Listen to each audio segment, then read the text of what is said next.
Hey everybody, it's Jason Blaha here, and it's time for another Breakfast with Blaha, and today I'm having another one of my unhealthy, evil breakfasts. Is that a word? Breakfasts. Grilled chicken breast, guacamole, and mixed vegetables. So again, we make sure that we piss off the vegans and the carnivores both. Both those groups are stupid and they need to be pissed off. So always eat plants and animals together, make sure you upset them. And they're ludicrous ideas. It's really this is what we should be eating. Plants and animals. That's kind of our staples. If you understand nutrition. Well, let's come over to the point. Talk about reps and reserve.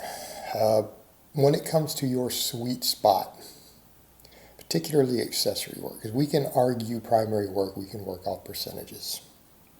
But for accessory work, 2 to 3 reps in reserve. Probably going to be your sweet spot to get enough volume in to get optimal levels of muscle growth. All right. And a lot of people don't want to hear that, but the research on it's pretty good. There's good research here. The real world shows the same thing. We know that's kind of a sweet spot. Now, on big lifts, we can work off whatever percentages we want. The beauty of having big lifts is that we know what our maxes are, our training maxes. We can run percentages to be wherever we want. We don't have to worry about it as much, right? So when you guys see me do back off work, 5-3-1 stuff, or even conjugate, whatever, I know what maxes are. I know where they are. I can run off percentages, and I can program those percentages to leave reps and reserves, but to be in the effective rep zone. Now, as it's been pointed out, and I point this out, and some people say, well, Jason, I don't think that's in the effective rep zone when I'll give certain info, but it's like the effective rep zone is only a hypothesis. It's never actually been shown in the lab to be true. It's a good idea, but it may not even be fully true. It's probably true, but that only means that it's a sliding scale. Like the real growth really happens in the last 5 reps before failure, right? So doing sets of 10 or more with your 15 rep max. Doing sets of 6 or more with your 10 rep max, right? That's going to be the effective rep zone. Well, that would even mean doing 5s with 75% fall into that, don't they? Yeah? Because for most of us, about 70% is going to be a 10 rep max. So that's something like an 8 rep max. Well, we're right about there, aren't we? Especially extrapolated over multiple sets. But I digress. Over to the other point. 2 to 3 reps in reserve. Because we are hitting the sweet spot. We are getting reps in that most effective rep zone.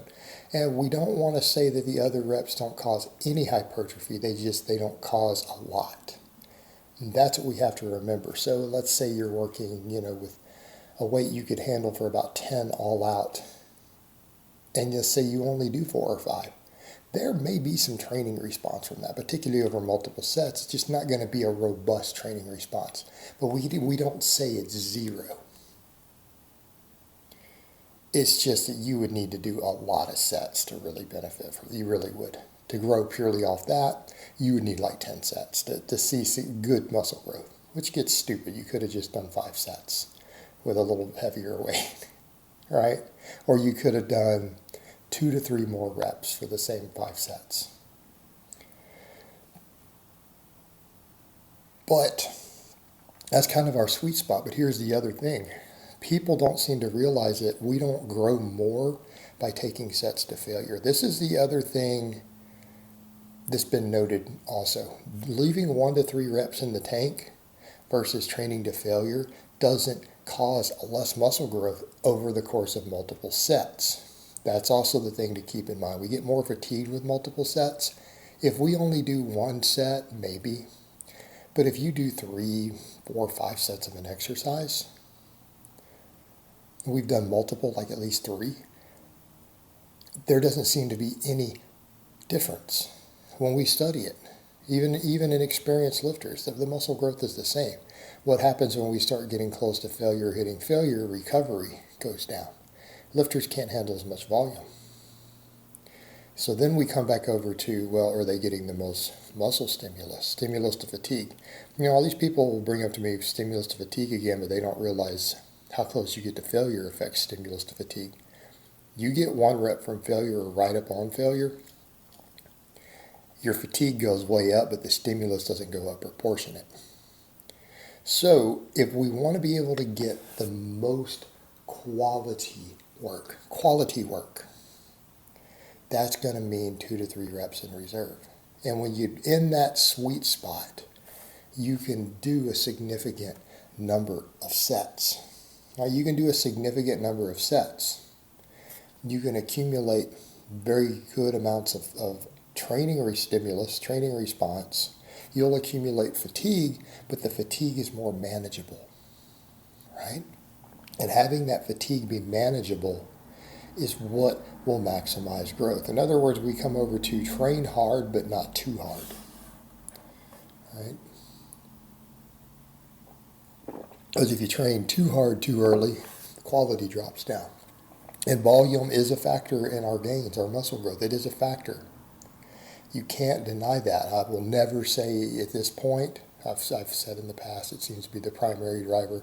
I don't think that's really true anymore. I think tension plays just as much of a role, if not a potentially larger role, but it is still an enormous role. Volume matters, and it matters a lot.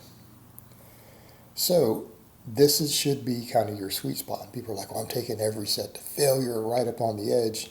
Well, odds are you're not that big. Odds are you're not that strong, and you're probably not making the gains you could be making. Even if you made good gains, you could probably be making more. You could be making quite a bit more. So keep that in mind for the people who say, well, I'm doing it this way and I've been okay probably. But I see some of those people, I'm like, I don't know, dude, you're not that big, you're not that strong. Because I've looked at some people's channels, they'll post that. And they really aren't. Not enough to where they can stand there and justify and say, hey, the approach I'm using is optimal. And we also then find these same people can't do much training volume. They don't feel good. They're not recovering. And so you have to look at them and go, how long are you going to be able to sustain that? Right? How long are you going to be able to sustain that? Because everything that we do is about consistency. It's about sustainability.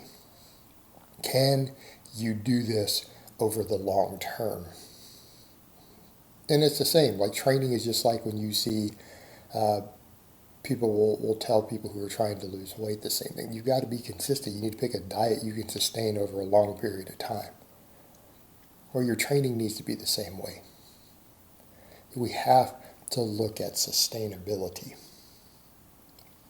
And people who are just trying to train to failure all the time, it's not sustainable. You can get away with it as a noob. The bigger and stronger and more advanced you get, the harder it's going to become. And what you're going to find, it's going to start beating you up. And how many of those guys who train that way still promote it? They always have injuries. They hurt. They got to have everything wrapped up to even lift. Okay, including even bodybuilders who do it with high reps. You see it all the time. All right, guys, but that's really all I have to say on that today. I hope it's been informative, and I will talk to you guys next time.